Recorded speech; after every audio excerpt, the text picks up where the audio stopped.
This question comes from Maya, who asks, what would happen to Earth if all humans suddenly vanished in 2025? She notes that she's been binge-watching post-apocalyptic shows and started wondering about the practical timeline of humanity's absence.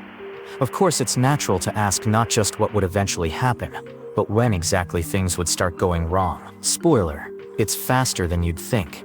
Let's assume that at exactly midnight on January 1st, 2025, every human being simply vanishes. No bodies, no explanation, just gone. Like someone hit Control-Alt-Delete on humanity. The first systems to notice would be the automated ones that expect human input. Within seconds, autopilot systems on thousands of aircraft would start wondering why nobody's responding to their queries. Most modern planes can land themselves, but they need someone to tell them where. So we'd have about 10,000 aircraft circling airports until they run out of fuel. Hour 1, nuclear power plants would be fine. Contrary to popular belief, they don't immediately explode without human supervision. Modern reactors have automatic shutdown systems that trigger if certain parameters go out of range. Control rods drop within 300 milliseconds if there's a loss of electrical power, using gravity as a fail-safe. The real problem comes later, and it involves something much less dramatic: diesel generators. Day 1. Your pets are getting concerned. Dogs are scratching at doors, cats are pretending they don't care but secretly panicking.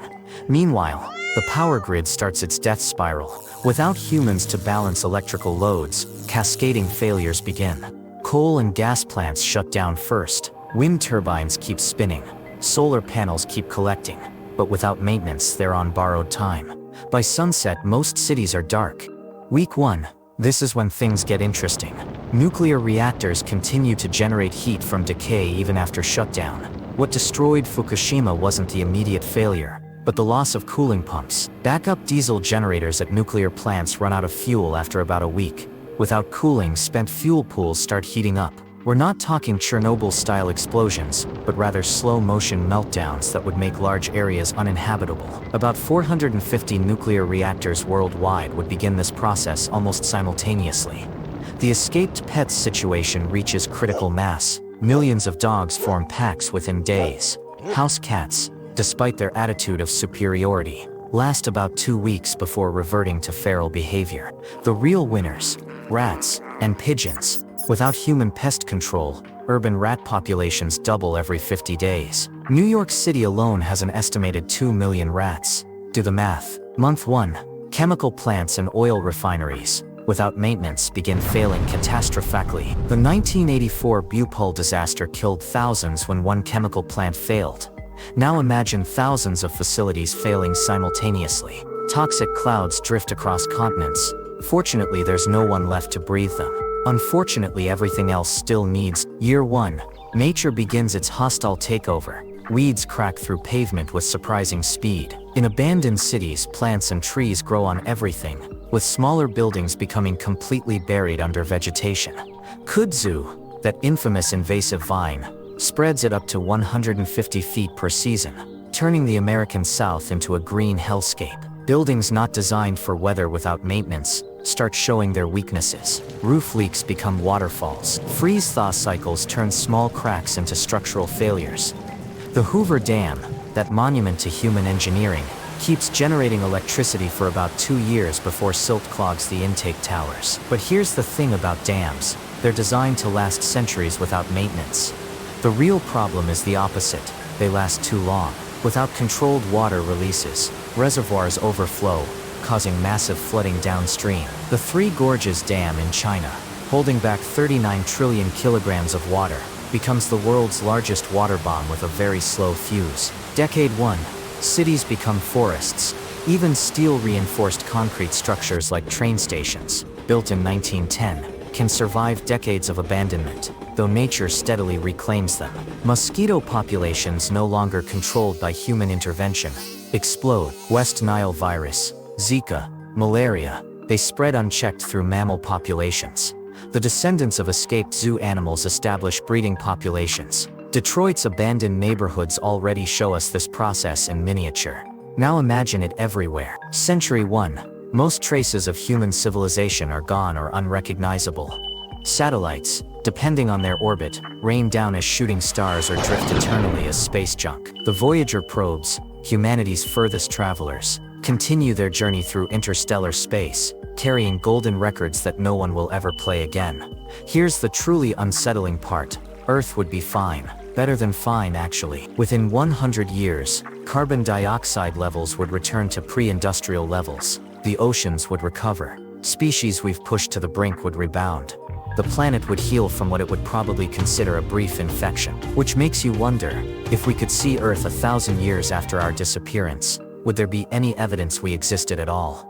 Maybe some unusual sediment layers, definitely a lot of plastic, and somewhere in a bunker deep underground, a Nokia 3310 with 2 bars of battery left, waiting for a call that will never come. Millennium 1,000 years. The truly durable human artifacts start showing their age. Stone structures fare best. The pyramids barely notice our absence. But steel? That's a different story. The Eiffel Tower, once Paris's Iron Lady, is now a rusty skeleton collapsing under its own oxidized weight. Skyscrapers have long since shed their glass facades like snakes shedding skin. What remains are concrete cores slowly being digested by freeze-thaw cycles and aggressive plant roots. Here's a fun fact about plastic. While regular plastics take 20 to 500 years to decompose on land, deep-sea plastics can persist for centuries due to cold temperatures and lack of UV light. Microplastics, those tiny fragments less than 5 mm in size, essentially persist indefinitely in the marine environment. So 1,000 years after humans vanish, the ocean is still full of our plastic confetti. Sea turtles' great-great-great-grandchildren are still trying to figure out why their ancestors thought plastic bags were jellyfish. 10,000 years, we've entered serious geological time.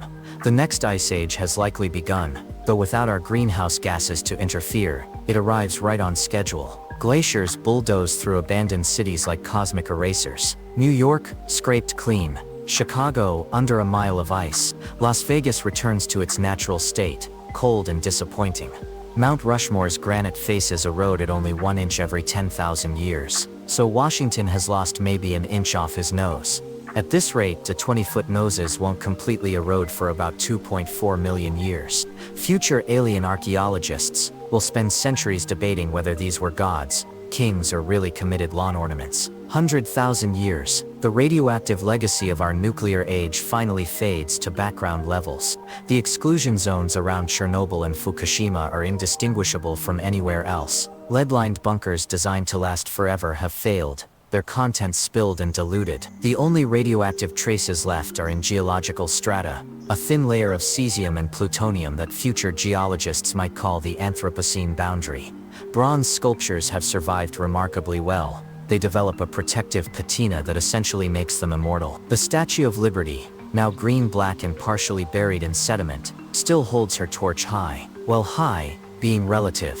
Sea levels have done some interesting things. Manhattan is basically Atlantis with worse restaurants. 1 million years, continental drift has shifted everything about 20 miles from where we left it. This doesn't sound like much, but it's enough to completely reshape coastlines and river systems. The Mediterranean Sea is closing as Africa cuddles up to Europe. The Atlantic Ocean is 20 miles wider, which finally gives New York and London the personal space they always wanted. Any remaining plastic has been ground into molecular chains and incorporated into rock formations. Future geologists will find a distinct layer of plastaglomerate, a new type of rock formed from plastic, volcanic lava, and beach sediment. It's our most lasting contribution to geology. We invented a new rock. Take that, nature. Evolution has been busy. Without human predation and habitat destruction, large mammals have rebounded spectacularly, but 1 million years is enough time for serious evolutionary changes. Rats, those urban survivors, have diversified into hundreds of new species. Some have returned to the trees, some have taken to the water, and some have grown disturbingly large. Remember those escaped zoo animals? Their descendants look nothing like their ancestors.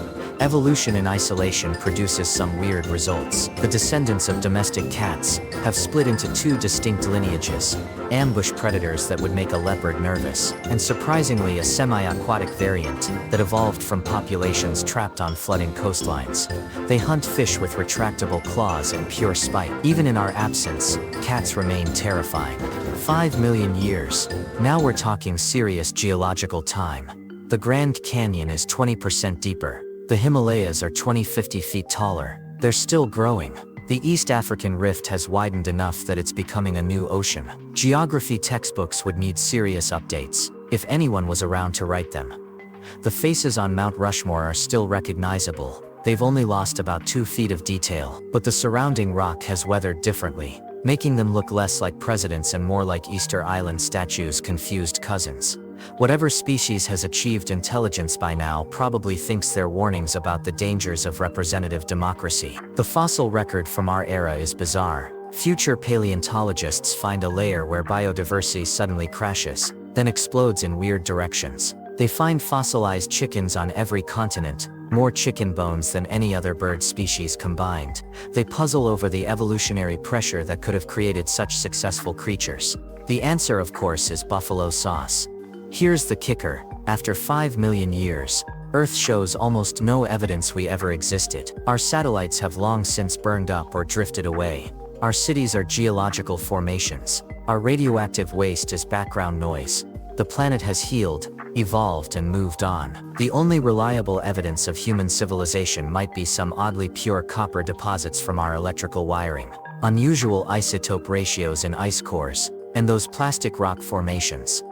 Oh, and one more thing. Remember those Voyager probes carrying golden records? They're now about 300 trillion miles away, still drifting through interstellar space. They'll outlast everything else we've ever made, carrying Chuck Berry and whale songs to the stars. If aliens ever find them, they'll probably assume whales were the dominant species and humans were their pets, which, looking at how things turned out, might not be entirely wrong. The ultimate irony? The Earth without humans is paradise. The forests are deeper, the oceans cleaner, the skies clearer than they've been in millions of years. We spent so much time trying to preserve nature, and it turns out nature's favorite conservation method was waiting for us to leave. As the great philosopher Groucho Marx never quite said, Earth is a wonderful planet. I'd hate to be a species that would want to leave it.